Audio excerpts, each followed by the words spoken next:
5 বছরের ছোট মেয়ে বাজারে ফুচকা খেতে বায়না ধরেছিল। বাবা ফুচকার দোকানিকে জিজ্ঞেস করলেন, এই ফুচকার দাম কত? ফুচকাওয়ালা বলল, 10 টাকায় 8টা পাবেন। শুনে বাবা চিন্তা করলেন, তার কাছে মাত্র 15 টাকা ছিল, বাকিটা বাড়ির প্রয়োজনীয় জিনিস কেনায় খরচ হয়ে গিয়েছিল। গ্রামের বাড়ি শহর থেকে অনেক দূরে এবং 10 টাকা বাস ভাড়ায় লাগবে।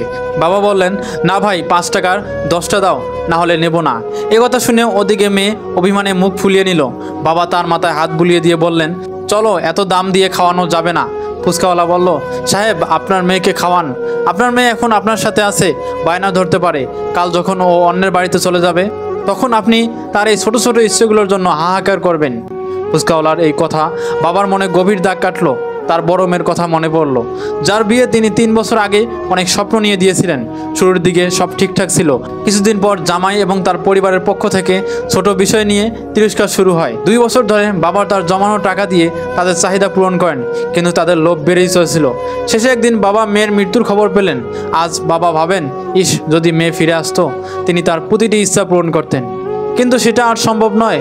ফুচকাওয়ালার কথাটা বাবার চিন্তার জগৎ ভেঙে দিল। তিনি বললেন, একটু দাঁড়াও ভাই, আমি এখনই আসছি। কাছের মুদির দোকান থেকে তিনি কিনা চিনি থেকে 1 কেজি ফেরত দিয়ে 40 টাকা পেলেন। টাকা নিয়ে বাবা ফিরে এসে বললেন, এখন খাওয়াও ভাই, কিন্তু ঝালটা একটু কম রেখো, আমার মেয়ে খুব নরম মনের। তখন মেয়ের চোখে খুশির ঝিলিক ফুটে উঠল। সে বাবার হাত শক্ত করে ধরল, ফুচকা খেয়ে আনন্দে লাফিয়ে উঠল। মেয়েরা যখন শ্বশুর বাড়িতে থাকে, তখন বাবার বাড়ি যাওয়ার জন্য ছটপট করে। ভাবে, মাকে এটা বলবো, বাবার কাছে ওটা চাইবো, বোনের সাথে মজা করব। কিন্তু বাবার বাড়ি পৌঁছানোর পর সব চুপ হয়ে যায়। তারা কিছু চায় না, শুধু মা বাবা ভাই বোনদের সাথে কাটানো মুহূর্তগুলো মনে মনে জমিয়ে রাখে। বাবার বাড়িতে যে শান্তি, তা আর কোথাও নেই। শ্বশুর বাড়িতে যতই ভালোবাসা থাক, বাবার বাড়ির এক ফোঁটা হাসির জন্য মেয়েরা দীর্ঘদিন অপেক্ষা করে। বাবার বাড়িতে তারা কখনো কাঁদে না, কারণ তাদের এক ফোঁটা চোখের জল মা বাবার মন ভেঙে দিতে পারে। মেয়েরা আল্লাহর দেওয়া সবচেয়ে দামি উপহার। তারা 2 পরিবারকে একত্রিত করে, তাদের হাসি আর ভালোবাসা দিয়ে ঘরে সুখ এনে দেয়। আপনি যদি মেয়ের বাবা হন, তাহলে তাকে অফুরন্ত ভালোবাসা দিন, তার প্রতিটি ছোট বড় ইচ্ছা পূরণ করার চেষ্টা করুন।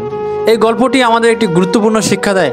ভালোবাসা মানে শুধু বড় কিছু দেওয়া নয়, ছোট ছোট ইচ্ছাগুলোকেও গুরুত্ব দেওয়া।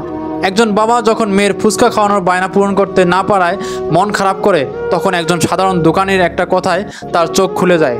সে বুঝতে পারে মেয়েরা চিরকাল বাবার হয় না, একদিন চলে যায় অন্য ঘরে, অন্য জীবনে।